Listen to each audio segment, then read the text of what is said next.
have seen the findings of the Zondo Commission report this week. The third part of the report, the third instalment, I should call it, that made findings against former President Jacob Zuma, the chair of the ANC, the Energy Minister Gwede Mantashe, and the former Cabinet Minister Nomvula Mokonyane.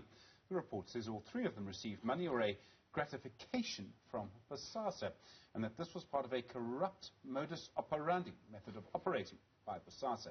Yesterday, the DA leader, John Steenhuisen, responded to this. He said that these findings showed the ANC was an organised crime syndicate. Dakota Legoete is a member of the ANC's National Executive Committee. He joins us now. Dakota, good afternoon. Thank you for joining us. Good afternoon to you, Stephen, and to all the viewers at home. How do you respond to the claim that the ANC is an organised crime syndicate? Look, it's just unfortunate for the leader of the opposition to say that. It clearly demonstrates that he's not properly schooled and he has a short encounter of the classroom. Because there are processes in this country in terms of our constitutional democracy. Amongst them is the national legislature, which is the national parliament, where executive members, as well as all responsible members, needs to be taken to task and to the rightliness.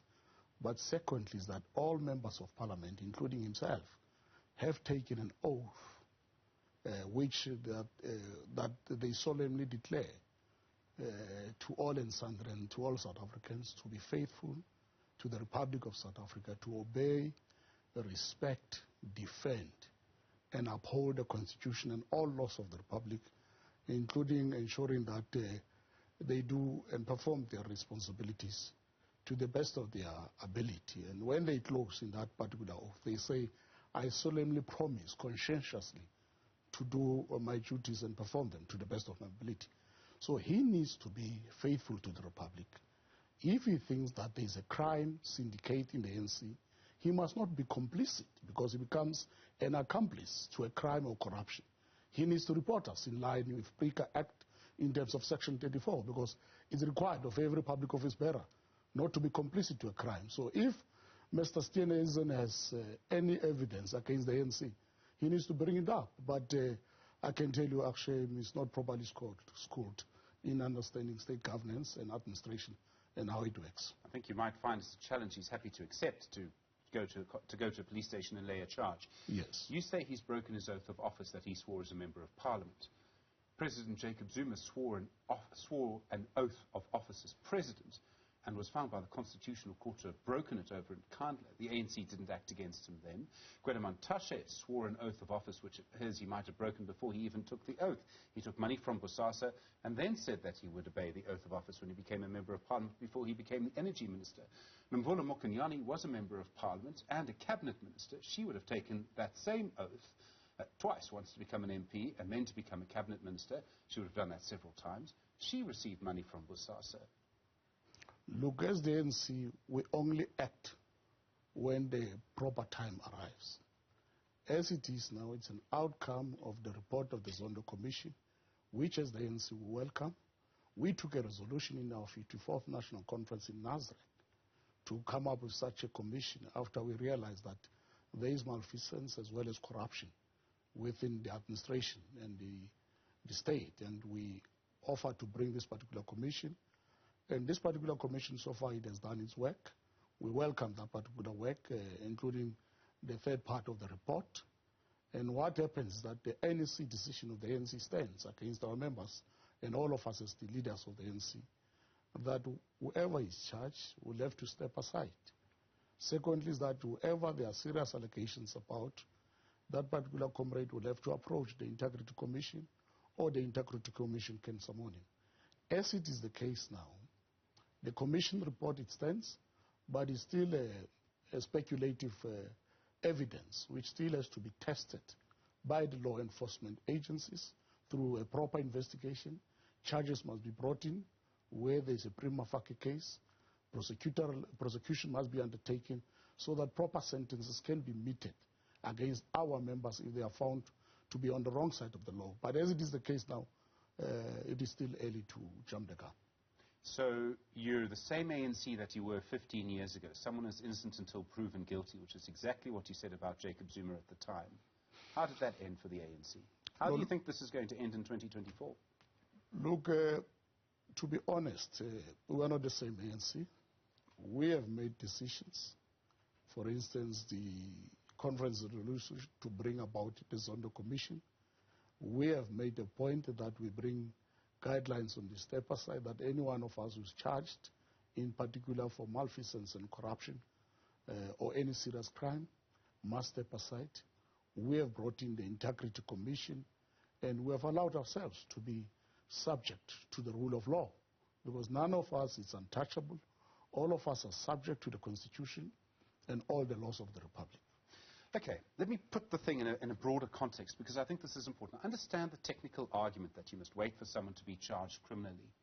But we're not actually arguing about the law. This is about politics. This is about how people see it. So how are people supposed to view an ANC that says, we support the commission, but its chair is challenging the findings in court?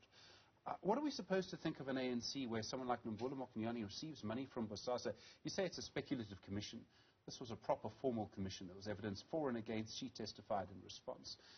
This is an ANC where Malusi Gigaba, a man found by a high court to have lied, who used the Hawks to ensure that his ex-wife spent a night in jail, still remains on the NEC today.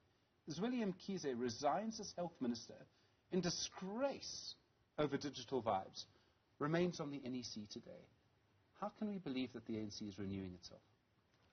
Look, to believe that the ANC is renewing itself is to understand that as the ANC, we are moving now to a point where we want to promote ethics in government, promote morality in government, including amongst our general membership. And so far, actions has been taken against a number of us from branches, provinces, and regions who are found on the wrong side of the law. What action against who? Who? Action against who? Apart from Ace Makashule, who else is there? No, there are a number of members, including at the provinces. The list is just too long. Even those who have stepped aside. It's just unfortunate that I don't have the list with me now. But there is action that is taken against our members. But equally, it needs to be understood.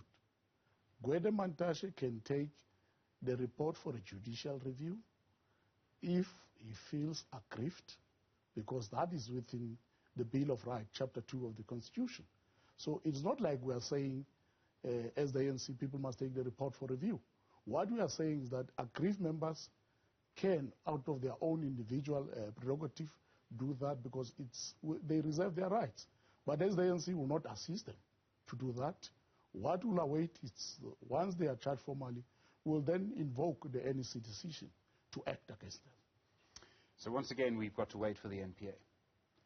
Look, the moral picture doesn't matter. I mean, the fact that there's a finding against someone, it doesn't seem to matter. Look, it does matter.